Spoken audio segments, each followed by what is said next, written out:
Welcome to Roaming Returns, a podcast about generating a passive income through investing so that you don't have to wait till retirement to live your passions. If you aren't happy with your financial situation, but you're also resistant to getting out of your comfort zone, chances are that you're not going to become financially secure anytime soon, if at all. We don't want that for you, so we're going to let you in on a little secret.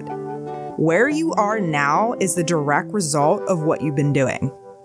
Broke people who make changes regardless of the discomfort are the ones that become financially free. If you want that, you just have to break out of your comfort zones so that you can start making progress towards your goals instead of just dreaming about a day that will otherwise never come. Okay, so this week, if you recall from last week, at the end of the Whoopsie Days, we said this one's going to be the comfort zone.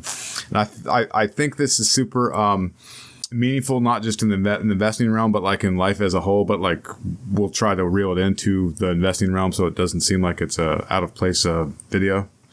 It's not out of place. Comfort zones are huge. Well, I'm just saying. Most of the reasons people are not wealthy is because they kind of have a mental cap because of a comfort zone. There is totally a thing about economic, what do they call them? Where you're like in a specific economic class. You always you believe you're part of that. And so it's really hard to go down or up. I don't know. I think that comfort zones are like humanity's greatest weakness. Facts. What is a comfort zone? We're going to get into all that. Are they good or bad? How to expand them? Why do people tend to live there? You know. Okay.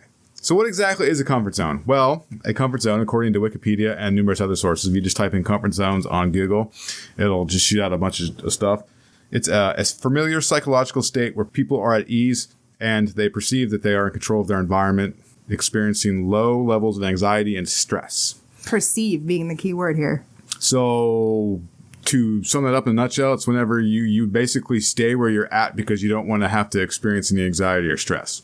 So they're a warm, fuzzy blanket on a cold, rainy day with a cup of hot chocolate or booze or whatever you do. Mine's probably Num-Nums and seltzer water, but yeah. People tend to stay in their comfort zones because it helps avoid the feeling of anxiety, stress, and uncertainty, which as a human, that kind of sucks whenever you don't know something for the most part. And if you don't know something, you start to either feel anxious about it or to get stressed out about it. Like, I don't know. Well, and it's crazy, too, because fear of the unknown is the hard one because it's you don't even know what the heck you're afeared of. And as from an evolutionary perspective, anything outside of a familiar space can feel unpredictable and potentially threatening, which natural human tendency is to prioritize safety and avoid discomfort and avoid threats. So I think we're evolutionary programmed to stay where everything's safe. But too far to one side causes its own problems, right? I think. Well, yeah, it's too far to either side. You can be a comfort zone junkie where you're just I'm not doing anything besides sitting in my safety bubble, and that's very detrimental to your growth. Or you can be a let's just do everything possible under the sun, no matter how crazy threatening it could be, and that could lead to bad results as well. It leads to early death for sure. So probably. There are a few key reasons why people stay in their comfort zones. The first is the fear of the unknown. Stepping outside of one's comfort zone often means facing new challenges, situations, or people, which can trigger fear and anxiety about potential negative outcomes. Everybody can relate to that, like meeting someone new for the first time or attempting a new project or anything that's new. I'm under the belief that new is usually fun, but I could be wrong. Well, and here's where it's so interesting because I'm actually working through some of my childhood trauma crap right now, and I noticed that I have a massive fear around new people, and it's interesting because I have this irrational fear that somebody's literally going to attack me, which doesn't even make any sense because I have tons of confidence in a lot of ways, and it's just so weird. I'm fine with people People can be such pains in the asses. They can be full on crazy, but random strangers for whatever reason, it's almost I don't know how to assess the threat because it's just such an unknown that I just, for whatever reason, get these flashes of people running up and freaking stabbing the shit out of me. It's bizarre. Really bizarre. Whereas I just don't like people. New or old, I don't. Yeah, but I literally terrified of strangers. It's but really I can weird. Actually go into environments and interact with people. It's not I don't let that stop me. There's a desire to not be around people stop me. Yeah, exactly. I put myself in uncomfortable positions pretty much daily just so I'm not a lackadaisical prick. Well, the thing is, like, your belief and stuff gets etched the deeper and deeper, like the more and more you make it true, or things happen to you that make it true. Like, how often am I accosted on the streets? Like, never. How often am I?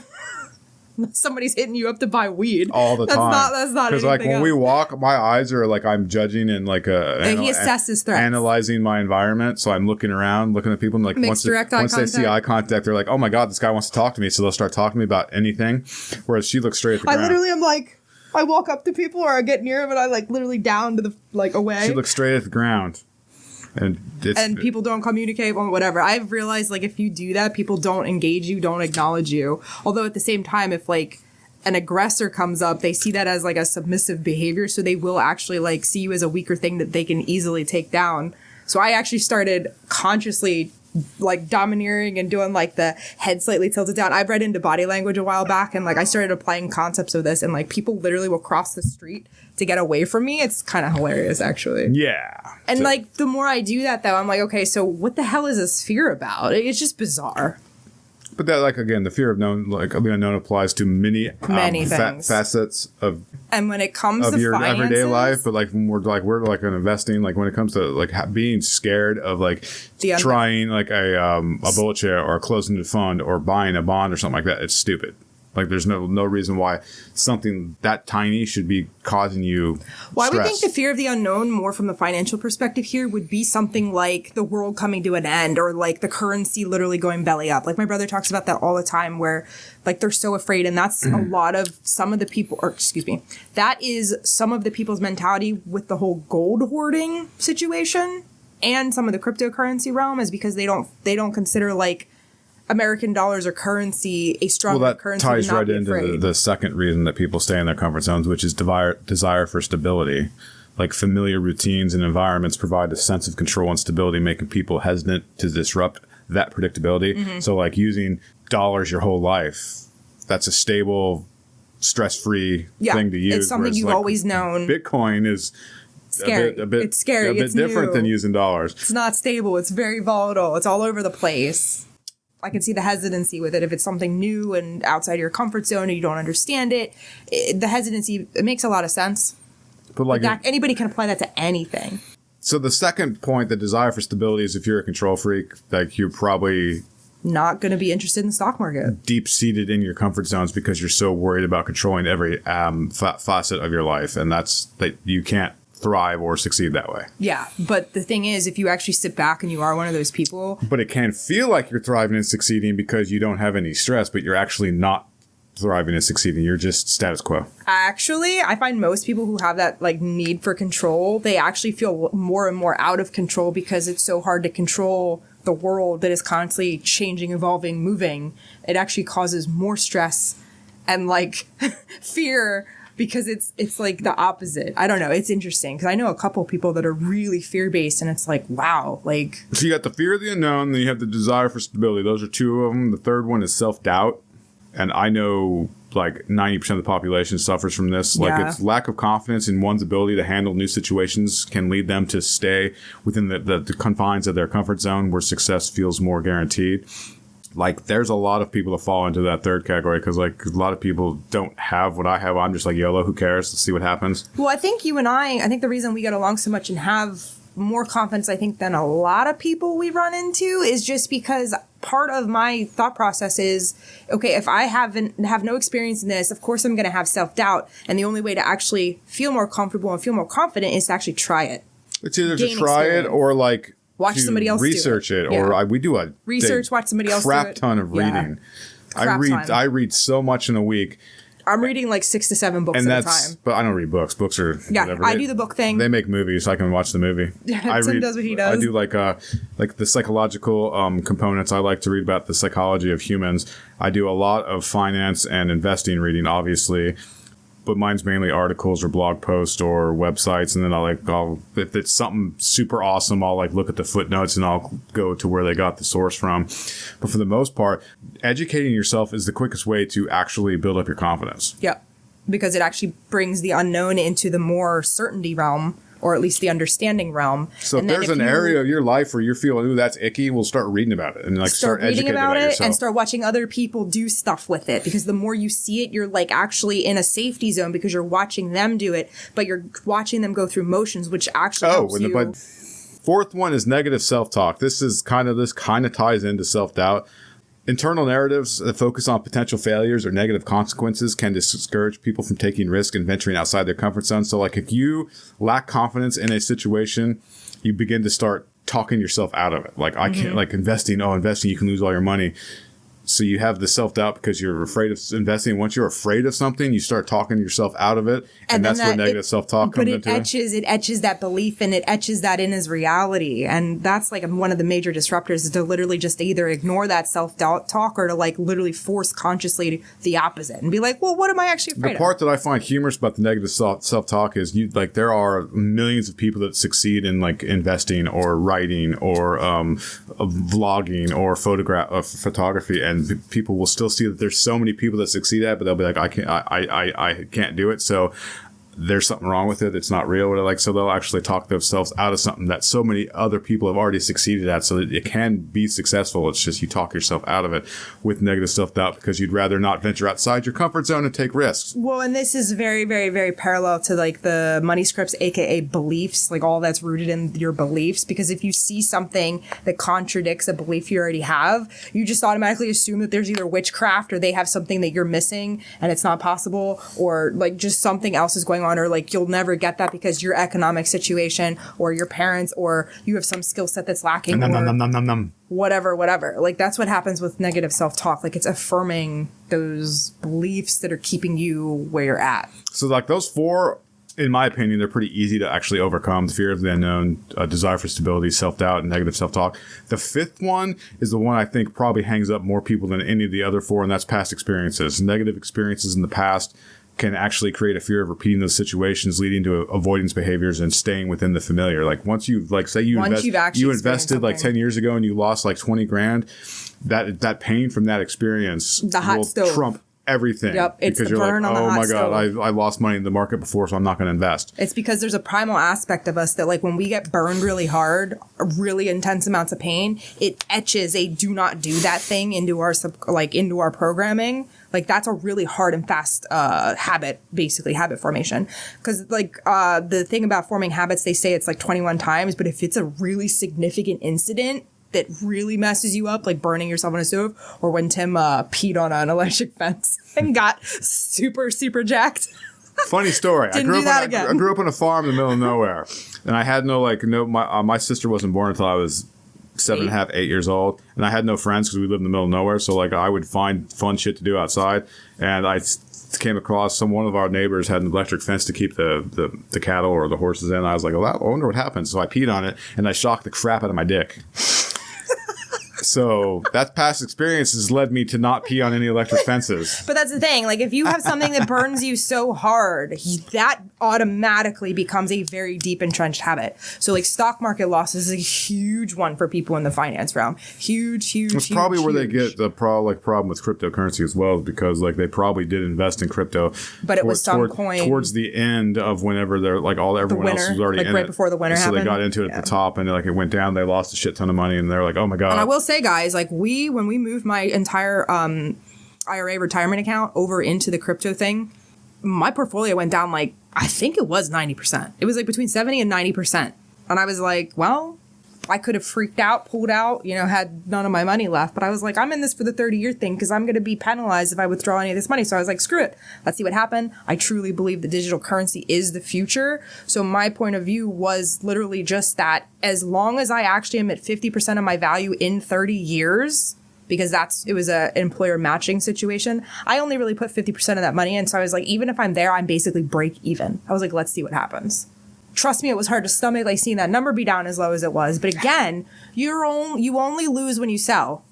You only lose when you sell, when you lock in the loss. That part is true. Yeah. If you don't ever sell, you don't ever lose. And that's how like rich people never like lose money in the stock market, because they never sell. They never sell.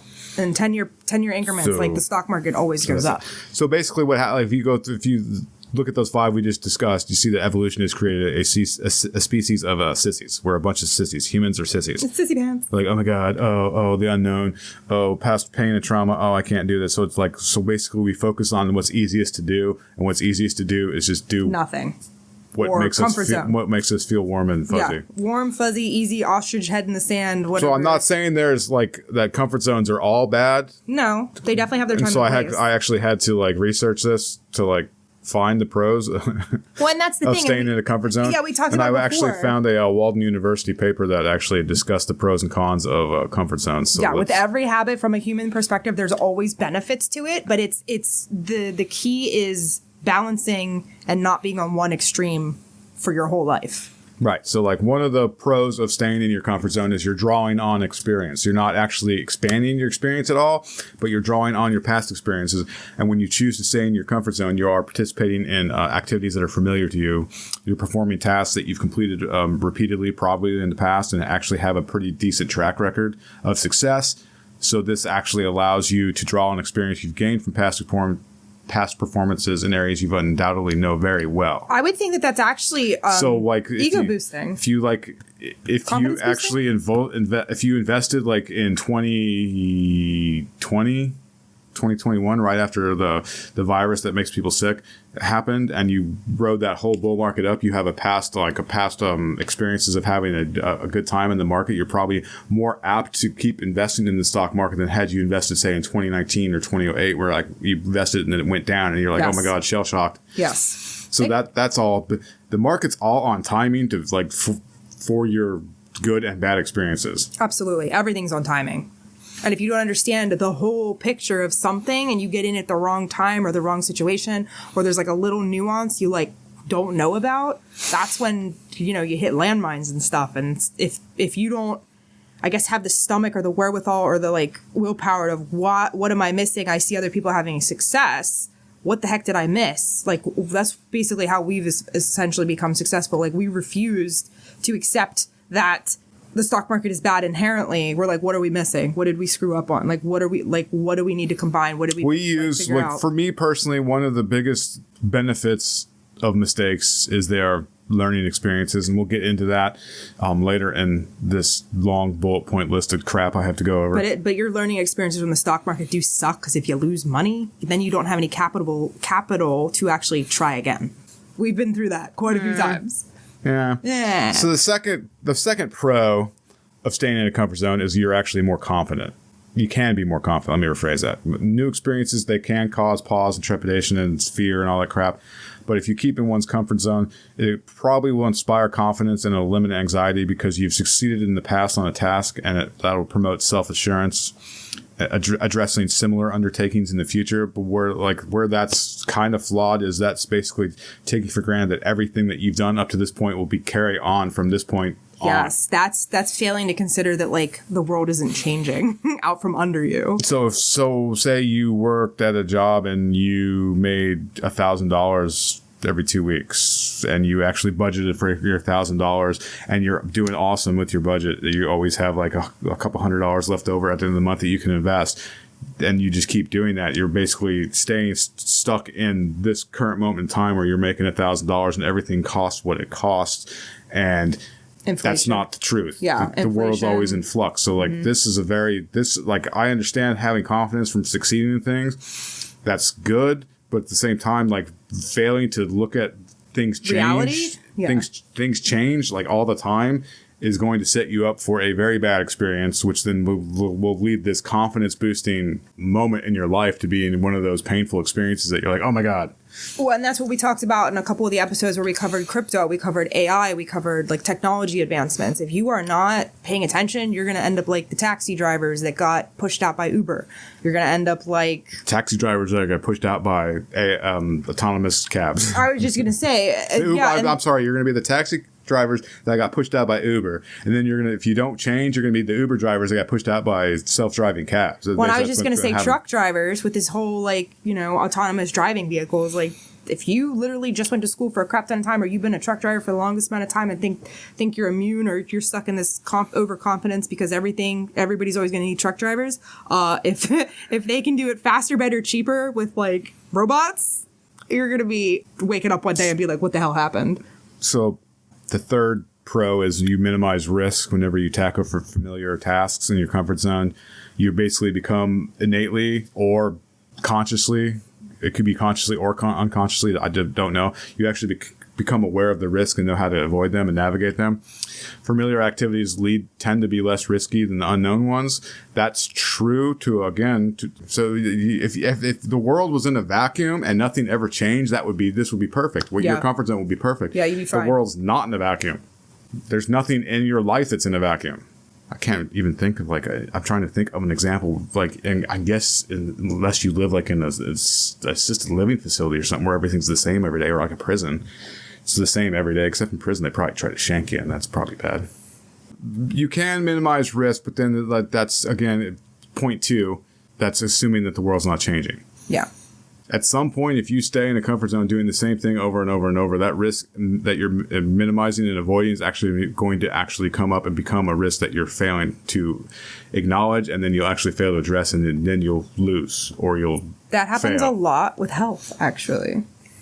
People think they can keep doing the same thing over and over and over and over and over, and then one day they're like, I have cancer. It's like, what did I miss? So that's the third pro of staying in your comfort zone. The fourth pro is, how do you say that word? Rejuvenating? Rejuvenating.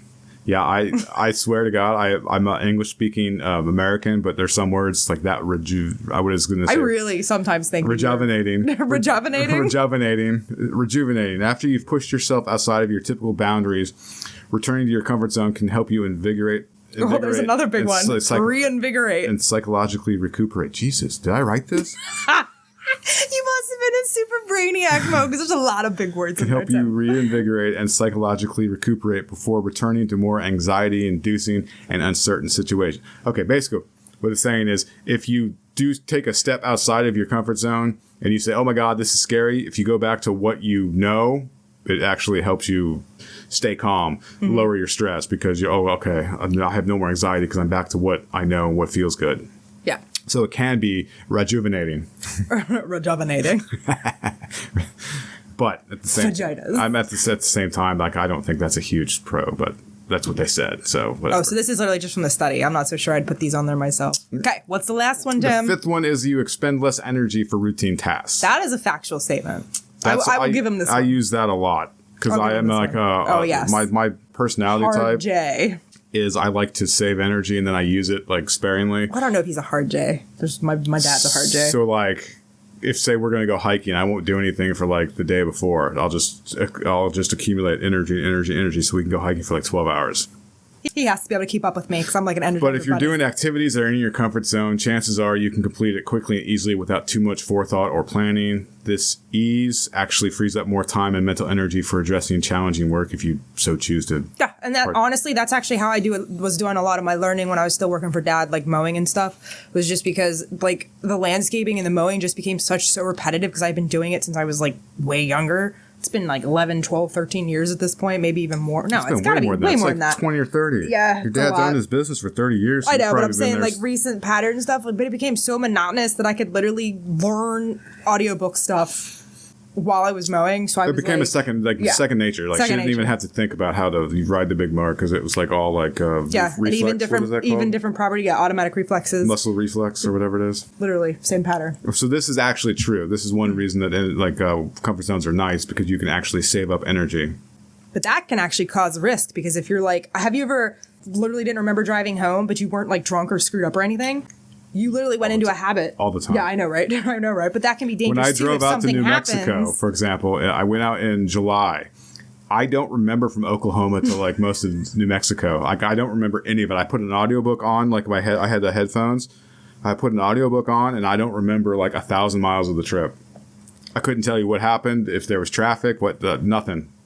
I'm zoned out. I'm holy crap! I'm 2 hours from where I'm going. Holy shit! Yeah, right. And that can be very scary sometimes. And honestly, if you've ever been to an amusement park and there's some trains and subway stations, they implemented this. This is part of one of the books about habit that I was reading. But they do these hand signals now where they call it. They one person sticks a hand up, another person sticks a hand up, and they do this thing where they do line of sight and they do specific gestures and they call stuff out.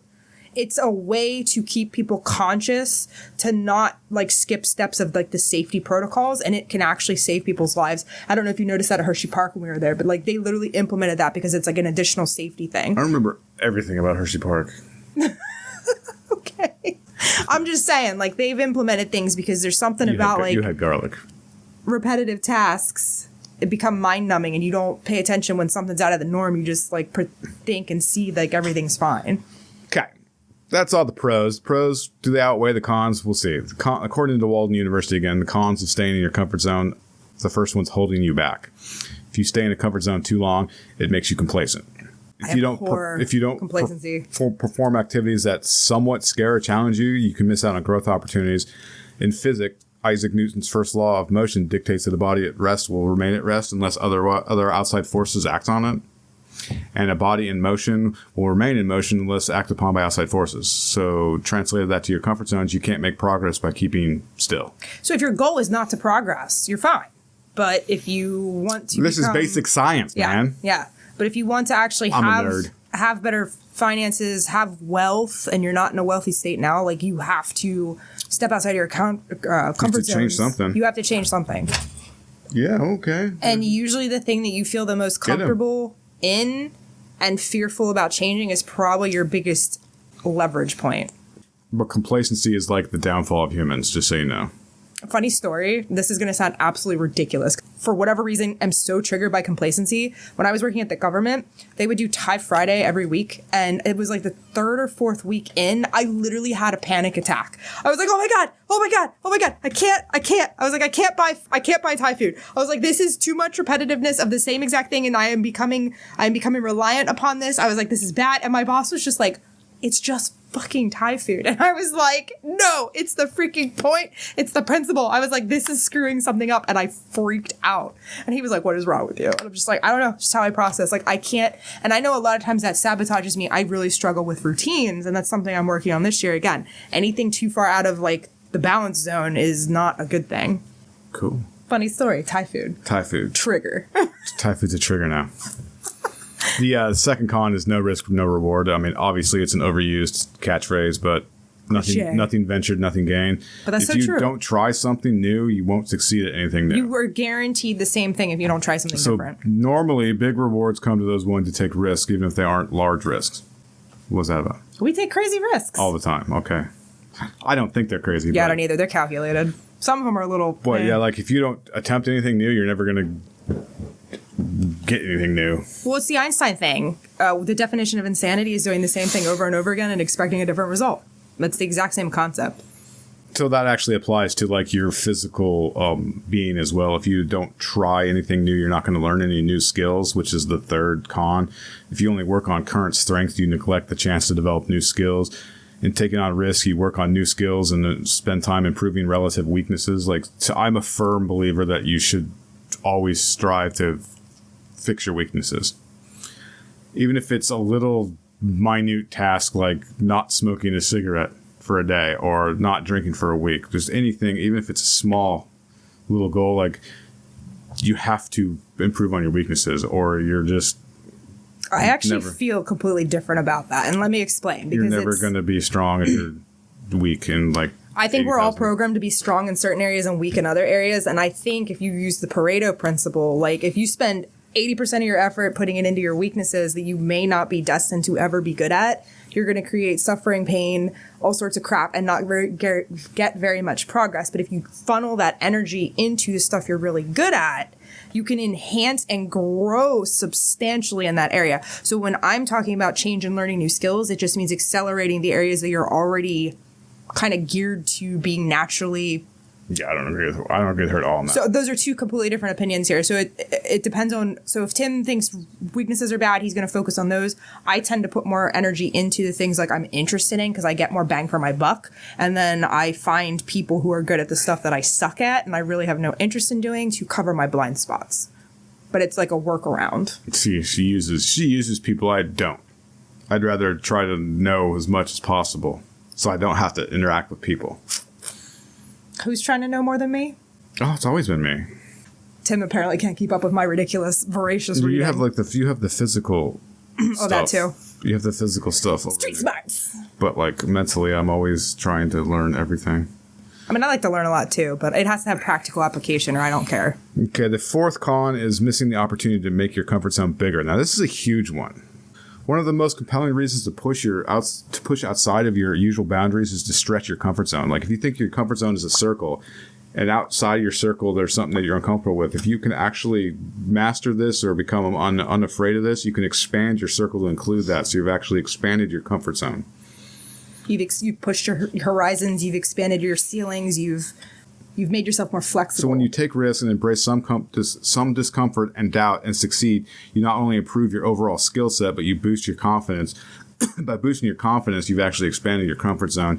The more you try challenging activities, the more normal those tasks become. Like, so think when I first started riding a bike, I couldn't ride but like 2 miles. Now I can ride for like 6 or 7 hours at a time. Well, and again, the whole finance thing, when we first started this podcast, I literally... Like, I knew stuff about investing, but I really didn't know about a lot of the finance concepts. And I was like, oh, shit, I better, like, get up to speed because we're going to be talking about this. And, like, I literally just read, like, 16 books. And I was like, holy crap. So I didn't even realize what I didn't know. But, like, as I did that, it's, again, new concepts. It's, like, different language in the beginning. But the more time you put in... So, like, if you think about what I just said, more though, comfortable I'm it not becomes. saying comfort zones are bad. But if you do it right, you can actually make your comfort zone encompass Bigger. more and more and more and more and more and more. So that anytime you're outside your comfort zone, you're like, oh my God, I'm scared. You can go back into a larger pond of stuff that makes you feel secure and confident. But the confidence, I think, is the key word here because if you're seeking fulfillment and happiness, the people who are the most confident tend to have the most happiness and fulfillment. So I think the key to that is broadening your horizons, pushing your comforts, doing some stuff. Doesn't mean you have to constantly be doing new things, but if you're one of those people that's always doing routines, just pick like 1 hour a week, do something different. So safety and security actually come with some drawbacks, it appears, like going over these things, and you actually sit back and think about it, you're like, okay, that kind of makes sense. There are some drawbacks to always being safe.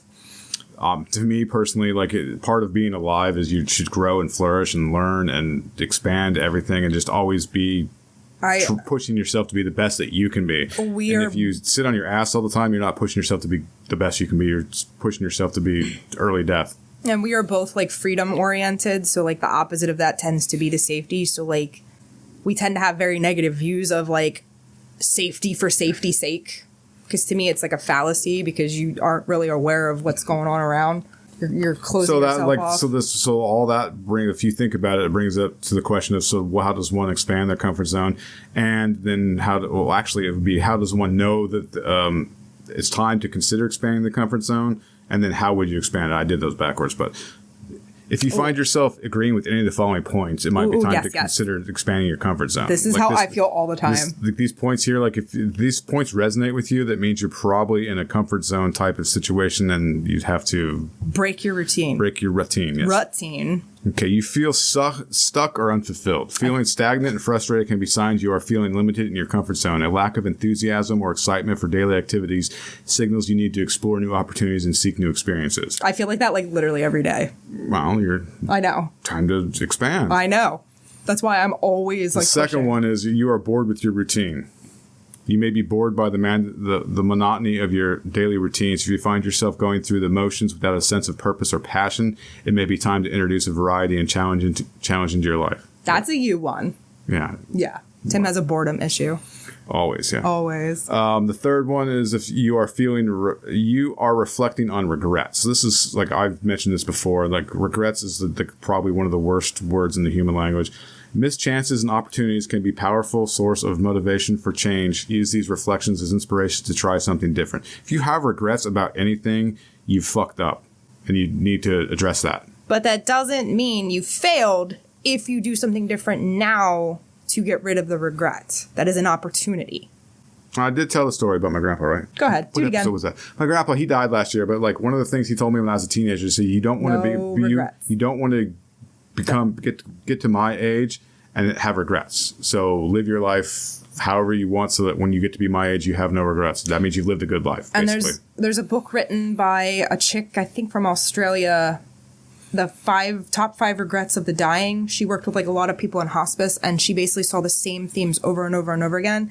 And I honestly believe that that is a great book to read for you to basically remember to live. Remember, do things now to not have those regrets on your deathbed, because the most 5 common ones, I mean, you could even just do a Google search, and I did this after I read the book, because I was like, oh, what are all people's regrets? And I was like, okay, I don't want to have any of these. So like, what can I do? What can I do now to make sure that I don't have that negative experience when I get closer to my deathbed? The fourth one is you desire personal growth. You may be seeing, listening, or reading things that spark the desire to be and do better than you currently are. The chance to grow all comes down to personal choice, even when it starts with one simple act. So like if you watch YouTube channels or if you listen to podcasts and something like sticks with you and you're like, oh, that's pretty cool that they're doing that, or that's an interesting concept, you're actually telling yourself that you're kind of desiring personal growth by listening to these things that are outside of what you're currently doing. That's a big one for me too. So like for example, when the first time we've told you the story about how we used to camp like in the back of a Cavalier, and it was fun. I loved it. I would love to do it again. But then when we got back from a trip, I think it was the Smokies. I don't remember. That was the Smokies. Yeah. I started watching like van life YouTube channels. And I was like, oh, that's cool as shit. Like, it wasn't that they were inspiring me. It was just something that I had in the back of my subconscious that like caused me to say, maybe I should look up van life. When I looked up van life, I was like, oh, so like that was the thing you were being compelled to. And then I was like, okay, other people are doing this. This is possible. So then I used those other YouTube channels to like learn like how the layouts of the vans and like the budgeting of the vans and how they were paying for everything. And how to not make the mistakes that they're making. And then that's what led to this, because once I determined, oh, okay, they're funding their van lives like in the most retarded way generally. There's a better way to fund it. That's what led to the whole investing thing, which that's what we do now. That is why we're doing what we do. I feel that everybody that wants to van life should have a better investment portfolio. Van life, passions, hobbies, art, like whatever, like even if it's like going to visit your family and spending more time doing, like writing a book, whatever the heck your heart contents, but you're hung up because of finances or needing to work that job that's sucking your time or whatever. This literally gives you that freedom, that and stability. If you actually boil it down to like its bones, the reason that most people are in a comfort zone is because they're just miserable with their working life. But they don't know what to do. And that's where they go to work for 40 hours a week. They come home and they just sit like in their nice little cocoon of safety, watching football, drinking beer, smoking cigarettes, whatever they may be doing. Video games, YouTube, or not YouTube. Yeah, YouTube. YouTube is some, I would call it junk media. Yeah. That's like junk media. But you're literally just like numbing out. If you boil out. it down to like it's nuts and bolts, as they say, like you're numbing out because you're miserable with the life you currently have. Generally, living in your comfort zones means you're miserable and unhappy with your life. The fifth point, you are longing for change. If you frequently daydream about a different lifestyle, career, or personal circumstance, oh my God, it very well might be your subconscious telling you it's time for change and trying to nudge you to explore new possibilities. Yeah. So if like I know plenty of people that just daydream all the time, it's like, well then I'm always like just fucking do it. Just right? Like Nike, bro. My mom's one of those. Just Nike. Just do it. That's a great slogan for that. Just do it, man. They don't for whatever reason. Like it's too hard or they're too scared or like they don't have somebody with them. But again, figure out what those things are. And that's why I personally think that it's the financial component that causes everybody fear. I really do too. If you can actually get your investing straight, you're going to have less of a finance fear where like, oh my God, I don't have enough money to do that. And you'll just be like, oh, I have like in February, I'll have this much in dividends paid out where I can actually take a trip or I can take an art class or I can take a cooking class or I can go here or I can do this. Go visit the grandkids or go visit your freaking cousin. I'm pretty sure 95% of people's problems is their finance. And that's why I personally spend so much time on all of this stuff trying to teach people is because, dude, it's not that complex to get an income stream from your investments that you can then use for whatever your heart's desire. Yeah. And one of my big ones with the whole extra money thing was the fact that it needed to be something that gave me more freedom. And that's why I came up with the investment strategy that we have, which is the income investing. If you do the growth investing, at some point you'll be able to sell your stuff for a profit and do the same things we're talking about. But if you have a consistent income stream, you can start. It makes it more real, though. You can start way sooner than if you have a growth thing where you have to sell. And if you tuned into our last couple episodes, like knowing when to sell your growth stocks is super hard because you get greedy and you kind of get wrapped up in the fear of everything or like the enthusiasm or the euphoria. And then you're like... Not me. I sell way too early. Way too early? I'm like, I'm a trendsetter. You guys would be selling like 200% ago. You should have sold that shit. Yeah, for sure. But yeah, that is like a component that I'm gradually trying to learn, like the better time to sell, because it is. Dividend investing is just so much easier. And you have so many more perks because you see your monthly results as opposed to waiting and hoping your growth stuff. Well, the reason the dividends is better, complete sidebar, is because you can go into the financials. You can say, okay, this company had X amount of free cash to pay their dividend.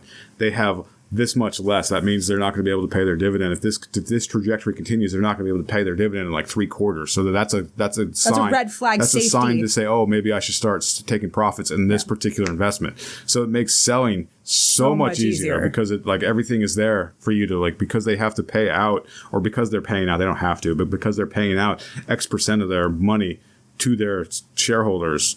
Yeah, it's a completely different strategy. And not many people really talk about dividends from the perspective that we do.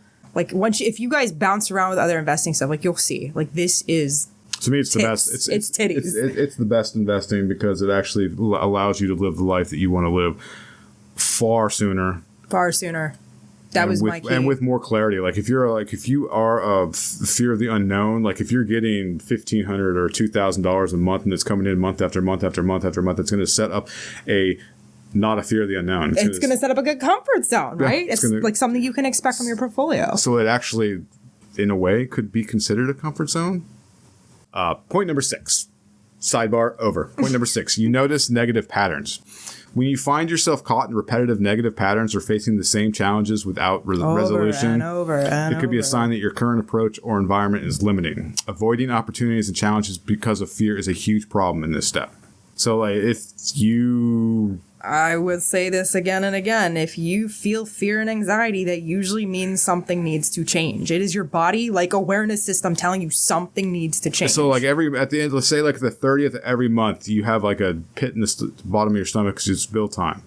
You're not actually trying to correct the problem by making more money or cutting your budget down so you actually have more at the end of the month. You just have that pit in your stomach every 30th because you have to pay all the bills over and over and over. So you have a repetitive negative pattern when it comes to spending money, because at the end of the month, you're always like, oh my God, I have to pay all the bills. Or, oh my God, I have to pay the mortgage on such and such day. So like that is like in finance, this is the easiest of all the ones I'm mentioning to see. Mm-hmm. If you ever have a pit at the bottom of your stomach whenever you're paying something, then your financial situation is kind of effed up and you need to address it. It needs attention. It needs learning. It needs something, for sure. Now this one, this one shocked me actually. The next one? Yeah.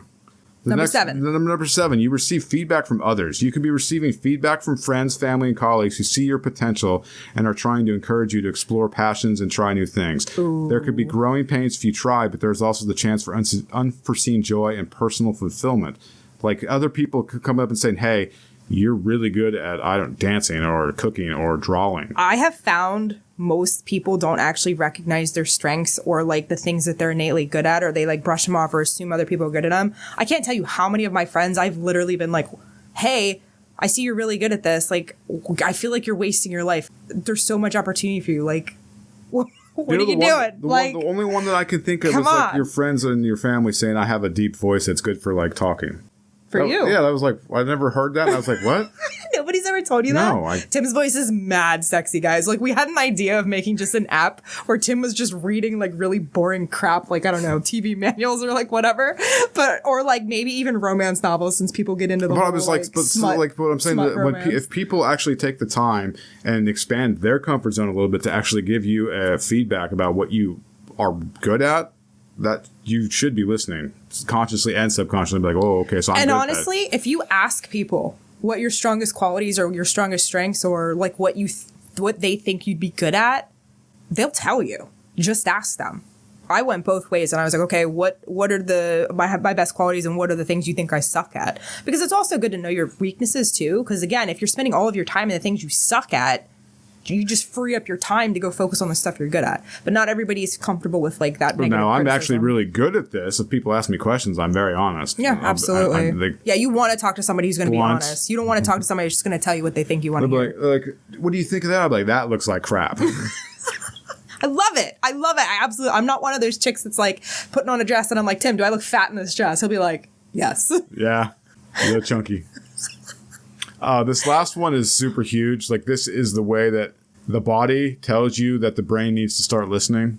if you feel excitement, if you feel at the same time excitement and anxiety. They're actually the same emotion. I can speak. The prospect of stepping outside your comfort zone often comes with a mix of anxiety and excitement. If you feel a sense of nervous energy or butterflies in your stomach when you consider a new opportunity, that is most often a positive sign that you're ready for a change. What so also... think back when you were young and like the first time you asked a chick to a dance or something like that, you had all those butterflies in your stomach. You're like, oh my God, I'm so nervous. But it was like an exciting nervous. Yes. It was a fun nervous. If your body feels like that when you say you're thinking about a task or something that's new, and your body tells you that, that's your body saying, hey, you dumb fucking brain, get your shit together. It's so worth the leap. It is so worth the leap. So that to me, that's probably the easiest one to identify of the list. Like if your body's telling you, hey, you should be doing that, and your brain refuses to listen. I feel like that every time I go cliff jumping, I'm just like, ah! Yeah. So those are like, if any of those things resonated with you, any of those 8 points, you could be at a tipping point. Your mind might be telling you. And I hope you guys are. Like if you're here, I really think you are. Expand your comfort zone. Yeah. And I think if you guys really have been listening to us this long, like you guys are ready for change. Don't wait and let life pass you by. Going back to point number 8. This shit's hilarious. This is how much of a nerd I am. The first time I put I think I put $3,000 into Worthy. I had butterflies. I was like, oh my God, this is awesome. $3,000 at like at the time it was 6%. I was like, this is the best high yield savings account ever. I felt the same way when we just did, we talked about the Yield Max experiment, but like when I literally took that. She's like, oh my God, I'm so excited. When I took that loan out, like you'll see it. It's on YouTube. I literally recorded the whole thing and I'm like, oh my God, I'm so nervous. I was like, this will be good for me. But no, I like we're not freaking all confident, all like whatever. No, absolutely not. Like we sit over here and we're just like, we are, like, I'm confident when I recommend things to you people that watch and listen because I've tested it. I've experimented. We've done it ourselves. I've put it like the Yield Max. I've done the Yield Max now for almost 2 years, and some of them and I've done the Yield Max, and the other ones it's like a year. So I've had the Yield Maxes forever. I've tested them. I've looked at like the probabilities of them going to zero versus what you're making in dividends. Like, so when I actually suggest something to our listeners, I've tested it. I've back tested it. So I'm 100, like, I'm not going to say 100% confident, but like more than 90% confident it's something that will succeed for you. But we don't want you guys to have the negative experiences that we do because we know not everybody is built as crazy as we are. And that's actually okay. That's absolutely fine. Like we are fully freaking embracing being the guinea pigs with everything, every way, shape, and form. And that was why we did that Yield Max experiment with taking out that debt. And I have another experiment we're doing right now. I took all my bullet shares and I put it into a treasury options writing thing that we're going to talk about that in the next episode. But the whole point is, and I'm back testing that. And if that works the same as bullet shares, then I'm going to say fuck bullet shares, put it in this, it yields 12%. Yeah. So like I'm always tinkering. Always, guys. To come up with the best way that you all can. And so you guys don't have to make the mistakes, and like we'll tell you when something doesn't work. You see us completely putting our pitfalls out there all the time, but like it's so you guys don't make the mistakes that we do, because we don't want you to lose your seed money because it sucks. We've been there. The next points that we're going to go over are probably the most important of all this babbling we've gone on. This is if you want to expand your comfort zone, how do you do it? I've actually created a simplistic approach. Ooh, let's hear it. Let's hear it. The first thing you should do is set manageable and attainable goals. This is key. But you have to start by setting small, achievable goals that push the limits of your comfort zones without overwhelming you. So like a little goal. Like if you're a smoker, don't smoke 10 cigarettes a day, smoke 6. I have one. Or smoke 5, or don't smoke at all for one day. Like small goals that you can attain, that you can achieve. Since I'm trying to be more disciplined and have like an actual morning routine, I literally have never had a morning routine in my life other than waking up and peeing and then like running to whatever the heck needs to be done. I am trying to take my supplements in the morning, brush my teeth, and I have a bunch of stuff stacked. And I was like, okay, this is like way too many things. So now I'm just focusing on one thing at a time until I etch it in, and then I'm going to habit stack it. But I'm like, it's been pretty cool. Like I've been tracking it since like the couple of days before the beginning of the new year. It feels good. Those little itty bitty baby things. I'm just like, oh, I get to put a check mark. Another example would be like if you're not comfortable investing. So like step 1 would be just invest in say bullet shares. Just put a little bit of money into a bullet share where it doesn't have a lot. I would say step 1, open your account. Like that in itself is a feat. A lot of volatility where you're not going to lose a lot of money in principal, but you'll be gaining 6% per year in dividends. That's a small, and you'll get your feet wet. Small attainable goal, and each successful step will actually build confidence, prepare you for more significant challenges. And it'll also get your feet wet with the process of getting that actual dividend income on a monthly basis. They do pay monthly, right? Yeah. On a monthly basis. And then you'll be like, oh, okay, this process. And then you can start imagining and envisioning, okay, I've had this like little thing. This is very safe, very doable. And then you can actually like vision scaling it in your brain and see what's possible. And that's what boosts your confidence and gets you like leveling up. If you do step one, which is the small goals, it'll actually help you do step two, which is embrace discomfort gradually. Instead of making drastic changes, you're actually easing into discomfort by doing these small attainable goals. And I will say one of the habit shifting books was talking about like if you think about doing something, and they use like working out as one of the things. If working out for an hour seems overwhelming to you, what does 30 minutes feel like to you? If that still feels overwhelming, what's 20 minutes? What's 15 minutes? What's 3 minutes? And if you drop it down to the point where you no longer feel that resistance, that is literally all you commit to is that 3 minute to get the pattern shift. That is your first micro step.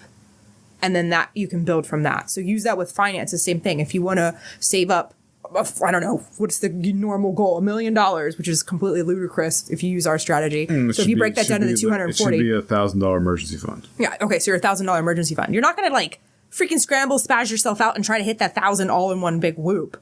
You're going to like fail. You're going to cry. You're going to like not be able to celebrate your wins. You're going to have a freaking panic attack, all this crazy stuff, anxiety, self-doubt, yada, yada. $5. Make a jar or coloring freaking sheet and just like put really, $5. If you really wanted to do it, the simplest way is like if you pay with cash, just take the coins and keep round them. Up.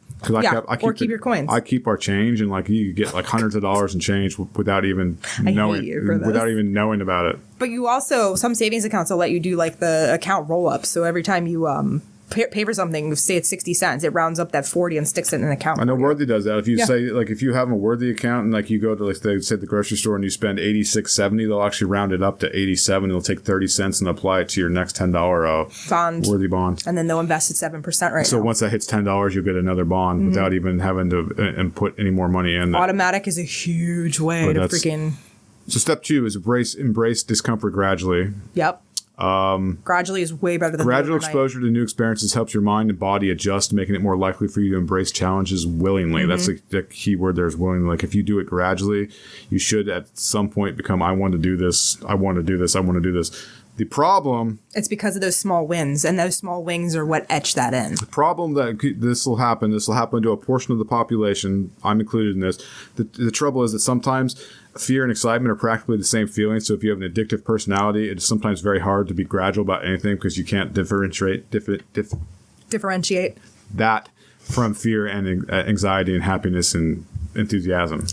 I am a binger. That is just part of my personality. I go in, I go hard. I would prefer something that's like absolute batshit. There's nothing gradual about what I do. Like I'm just like YOLO. But we do understand the importance of it. And as I'm shifting some of these things over, I am doing gradual things with the things that are like outside of my comfort zone. Like the first time I took a bike ride, instead of going like 3 miles, I went like 60 and I was sore for like 2 weeks. But oh my God, we went on a bike trip and it was like 25. Wasn't it like 25 miles one way and 25 miles back? And I was like, so like 54. And I pulled like both my groin muscles. I'm dying. And like, we didn't catch the train. This whole thing, we get back and some freaking assholes punched my back window out, stole my wallet that had like 16 credit cards in it. We'll never do that again. I keep my stuff separate now. I only keep the bare minimum. That was such a blast. So it was like a 2-hour car drive back with like the wind whipping and me trying to like cancel stuff. And I had like a government credit card on me too. So it was like panicking about the whole work drama. I was just like, oh my God, what is happening? It was so random. And I had a roll of toilet paper that disappeared too. So I'm guessing they took TP and my wallet. Okay. I was pissed. You never know when nature calls. Okay. You never know. But that was, I was like literally hurting so bad. And then I was like, oh my God, we have to drive home with a window going, whoa, whoa, whoa, whoa, whoa. While I have the phone, it was bad. Totally worth it. I enjoyed it. But that's me. So embracing gradually is, I think it's a skill you actually have to learn. But you do. That's the second one. The third one is you have to cultivate a growth mindset, That one's huge. We talk about the book by Carol Dweck all the time, Mindset. I highly, highly, highly recommend you read it. If you guys do not have an Amazon or an Audible account at this point, you literally, if you sign up for the free trial, you can get 2 books for free. Basically what she does, she identifies there's 2 mindsets. There's a growth mindset and a fixed mindset. If you have a fixed mindset, you're going to hinder yourself for the rest of your life. Whereas a fixed mindset doesn't see opportunities as anything other than bad. Bad. Like literally associates everything with bad. Failure. A growth mindset will see challenges and opportunities as a learning and development. And failures are part of the process. So you have to embrace the idea that your abilities can be developed through dedication and hard work. Like should be simple enough. Like anybody can to work hard at something that they really want to do. Well, and that's the thing. Like everybody's skills, you might have innate talents, but if you don't put the time in, you're never really going to develop a skill. And anybody can develop a skill through enough repetition. The mastery is like, what, the 10,000 hour mark? You don't need to do that crazy level if you're not wanting to do said thing. But I mean, you can get pretty proficient with your finances. And that one misconception we talked about with finances and people who are good with their money, they put the time in. But like there are, like to be the devil's advocate, if I could for a moment, there's certain things that I can't do. Like I couldn't be a ballerina dancer. No matter how much dedication or hard work I put into it, I'm not. This is where I was talking about the strengths and the weaknesses. I'm not able to like twirl on my toes, regardless. If you saw his feet, you'd know why. Regardless, it's just not going to happen. So like this, like goes back to the manageable and attainable goals. Like if you know yourself, you know there's certain things that you cannot do. Like I cannot ballerina dance.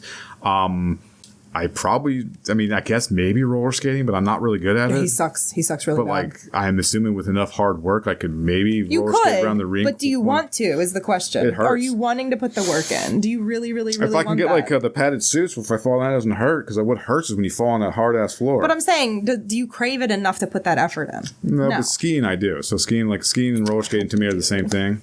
No, they're not really. Like, but the skiing like has similar to me because every time I'm skiing, I fall down. Like I do when I'm roller skating. So there's a lot of similarities. But anyway, that's point. Who wants to see Tim in a ballerina outfit? I don't. We should go find one at like the costume store. So that point number 4 to make all this happen, so you can expand your comfort zone, is to challenge negative thoughts. You have to identify and challenge the negative thoughts that keep you anchored within your comfort zone. Replace them with positive affirmations that encourage exploration, personal growth, and personal power. So the thing with thoughts, even if you're not a woo-woo person, and we are not really woo-woo people, however, because we're all humans, I do not discount the potential for like thoughts to come in from external sources. They can also be thoughts or repeat things from your childhood or things other people have said. And for whatever reason, if they affirm a belief or something you haven't fixed quite yet, they're going to have a repeat button in there. Just because you're hearing them doesn't mean that they're true. Which means you have the full ability to basically tell that thought to take a hike and reprogram a different thought. Like when I'm at the gym and doing other things that are really, really hard, I'd be like, this freaking sucks, but I got this. This freaking sucks, but I got this. And part of my brain is like, you can't do this, or I need to stop, or blah, blah, blah, whatever. And I'm just like, no, I'm going. It's going to happen. Yeah, that's how I feel about that's what I'm playing saying. Basketball with COVID. That's what I'm saying. Like we just horrible. But I'm doing it. Yeah, exactly. I'm doing this. Like bodies shape up or ship out. Like it's happening. I do it Funny all story. the time. Like I just literally this week I had COVID, so like don't tell anyone. But like I was at the gym. I played basketball 2 days this week with COVID, just so I would have COVID for a less amount of time. So I'm out there like I could barely breathe. I'm sweating like buckets of water out, and people are like, "What's wrong with you?" I'm like, nothing, dude. We're all good." So I'll be interested to see how many people come back to play basketball next week. Weren't you literally just talking about being pissed off that people weren't telling you about having it? Yeah. You were such a hypocrite sometimes. Oh my God. And step number 5, learn from your failures. Understand that failure is a natural part of growth. Yes. Instead of fearing failure, welcome it and view failure as a valuable learning lesson that propels you forward. Of course, you have to analyze what went wrong so that you can adjust your approach and try again with newfound knowledge. So basically, it's like the scientific process. You have a hypothesis, you experiment, you test it, you analyze the results, and then you adjust your hypothesis with the new data so that you can have a better success of the hypothesis being proven true. What I find so crazy about this one is there are so many people. I know. I was just going to laugh about the hypothesis comment like 5 times in that sentence. But yeah. I think so many people get hung up on failures because they're over-identifying as them being a failure instead of a failure being part of a process that is external to you. Your behavior caused a failure in the experiment you were doing. If you take yourself out of that, like I can't even tell you how many people get so triggered when you say that you failed or this is what you're doing wrong, or like they associate that and it's like, oh, whoa. I'm not trying to trigger you. Like that's just me and my colloquialism speaking. But it's like people get so freaked out when you're like, okay, who did it? because like when I ask who did it, I'm not looking to like punish the person. I'm trying to figure out who to go talk to figure out what went into the situation to get the effect that happened. Because I'm trying to figure out what happened. I don't care who actually did it. I just need to know who did it so I can go talk to them to get the data I need to make sure it doesn't happen again, because I want a different result. The interesting part, people get so freaking triggered if they're part of that whole thing. Like, I didn't do it. It's like, no, I'm just trying to figure this out. The interesting part about failures is if I think back through my life, I failed probably 60% of the time, maybe 70% of the time, and I've only succeeded 30 or 40% of the time. Yeah. Like, I fail so much. But then what I do is I take my failures, I learn from them, and I go back up to step one. I set manageable and attainable goals with the new data. And then I basically embrace the discomfort gradually again. And then I cultivate a growth mindset rather than sitting on a fixed mindset saying, I failed at this before, I'm not going to do it. I say, well, I did, but I learned this. I'm going to try this. So then I'm challenging the negative thoughts. And then if I fail at the same thing, I just repeat steps 1 through 5 until I succeed. I'm reading some stuff about business right now. And one of the big things I think that's the problem with like our belief with failure is that we see the successes, but people don't talk about the process that got them there. They don't see the behind the scenes. They don't see the hundreds of hours. They don't see the like missteps. They don't see the backfalls. They don't see the days that they're crying and like curled up in the fetal position. Like we all go through that. I've never had that. I mean, you might not have it. Okay, fine. But you have like broken hips. You do certain things. I'm a man. We don't cry in the fetal position. Shut the fuck. Unless it's a sore throat, then I'm like, oh my God, I'm so sick. I was just going to say, he's a total bitch and completely I'm so sick, I can't talk. Don't let him freaking throw you off here. So like a couple people have actually told me that I seem like I have my crap together. Dude, I'm like one of the most train wrecks when it comes to certain stuff. But I put in the effort. I read. I take in so much data. I experiment with things. Like it really is the amount of effort and continuation to get back up every time you fail, like that's where your success lies in. It isn't these lottery ticket winnings. It is not the overnight successes. It is literally the person that shows up every freaking day, puts in the time, and then eventually they literally have the before and after. That's why we do every year we do here's what happened this year, here's what we thought was going to happen. Yeah. And then we also have that followed up by here's the whoopsies. Whoopsies. Because I have to learn, why did I have to learn from the failure so that next year's whoopsies will be hopefully a whole different group of whoopsies, but they're still going to be there. I'm always going to fail. Because who wants to keep like if you literally have a bed of thorns right outside your door and you wonder why you keep getting foot infections, it's like, what's happening that's causing the thing to happen? Well, I don't know how people don't want to stop feeling pain and at least trying to figure out why the pain is happening to try to do better next time or fix the problem or not have to waste their bandwidth on this stuff constantly and chronically. I don't know. So now we discussed the mindset and we discussed the process and we discussed what they are. What you have to remember now is if you're actually going to attempt to expand your comfort zone, you need to remember to take care of yourself because that's huge. It's emotionally, mentally, and physically exhausting some of the time. So you have to have a balance between pushing yourself and taking care of yourself. Mm-hmm. In my opinion, is important. You have to know when to rest. It's super important to expand your comfort zones, but at the same time, you have to remember not to push yourself so much that it negatively affects your health and your well-being.